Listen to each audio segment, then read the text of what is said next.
What is going on, traders? Welcome back to the channel. If this is your first time here, welcome. I'm glad to have you.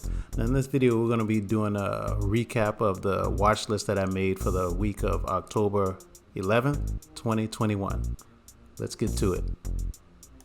All right, the first one that we want to take a look at was Verisign, ticker symbol VRSN.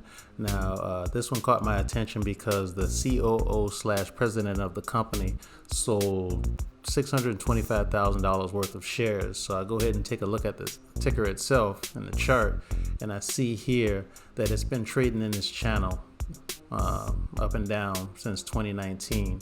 So what I said about this one was that you could either swing this one up till it hits its natural resistance up around $221. When it hits this and bounces, if it follows its behavior that it's been doing for the last couple of years, that it could swing all the way back down to 187. So you can play this one. I'm still watching this one for its earnings. That's coming up on, when is their earnings? October 28th. So I'm still watching this one to see if any crazy news comes out that makes the stock fall. All right. The next one that was on the watch list was Moderna, ticker symbol MRNA. Now, this is a 15-minute chart. This highlighted box here is what it did last week. And this one was on the watch list because of the COVID pill news from Merck. Just in case they got emergency use authorization, I wanted to see what this ticker did, see if I could short it all the way down. Now, this is another example of the type of tickers that I like to trade, the ones that move quite a bit in a day. Now, this is the 15-minute chart. And as you can see here on Monday, this ticker went from 298 up to 324 in the first 15 minutes of the trading hour on Monday. So if you had got in on a nice call on this one and rode it all the way up for 10, 15, 20, or even the whole $25 before it started to pull back, you would have been done for the day. And this is the kind of tickers I like to deal with versus something like Palantir that'll take all day to move 50 cents. All right. Another one that was on the watch list was FIVN, ticker symbol FIVN. Now this one was selling off all last week, and I wanted to see if I can get in on the action, continuing to short this one all the way down to maybe 137. Well, that didn't happen on Monday. It sold off a little bit. But Tuesday, let me zoom in a little bit here. Now Tuesday, it ran back up. It reversed and ran back up. So as you can see here, that this whole candle engulfed this whole one here. I don't want to call this a bullish engulfing candle. It might be, but it looks more like a hammer to me. But it did. The range was green, and it overtook this whole candle right here. So I was looking at this one to take this one and run it back up for more gains. And as you can see here, this one range on Wednesday was 145 all the way up to 155 or closer to 156. So if you had got in on this trade, you would have made a couple of dollars between Tuesday and Wednesday of this week. All right. Next up was the one I was looking forward to the most, which was going to be the bank earnings plays. So I was planning on trading the Spider Financial ETF, ticker symbol XLF. And right out of the gate on Monday, JP Morgan went. So JP Morgan, this is Monday right here. And these options are pretty cheap. And I shorted this one all the way down. Now, if you look at the holdings of this ETF, is Berkshire Hathaway, and the next one is JP Morgan. So if the ETF is going down, JP Morgan, which is the second largest holding in this ETF, so if the ETF is going down, then you know JP Morgan is going down. So let's go ahead and take a look at that.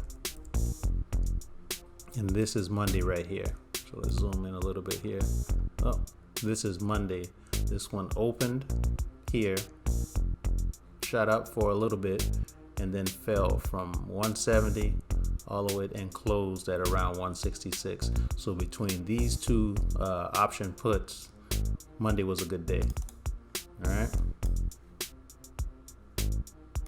Last one on the watch list was Draftkings because of the NBA season starting next Tuesday. So I was watching this one. It's been selling off quite a bit for a while. You can see it started consolidating around this area right here. So I was watching this one to see if I can ride it back up just in case it pops, you know, with the start of the NBA season.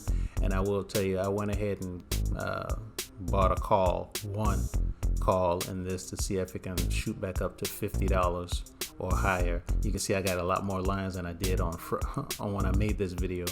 But yeah, I was watching the levels on this one, and it was hovering around $48 and staying there.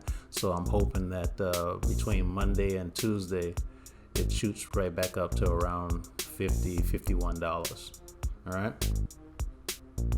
All right, let's switch gears real quick and talk about a few plays that I missed, but I do know other people that did take advantage of these, and I will be watching them in the future. First one up was AFRM, ticker symbol AFRM. Now this one had an awesome run the week before, and it continued. It was shooting all the way up, and it hit an all-time high of 153.49.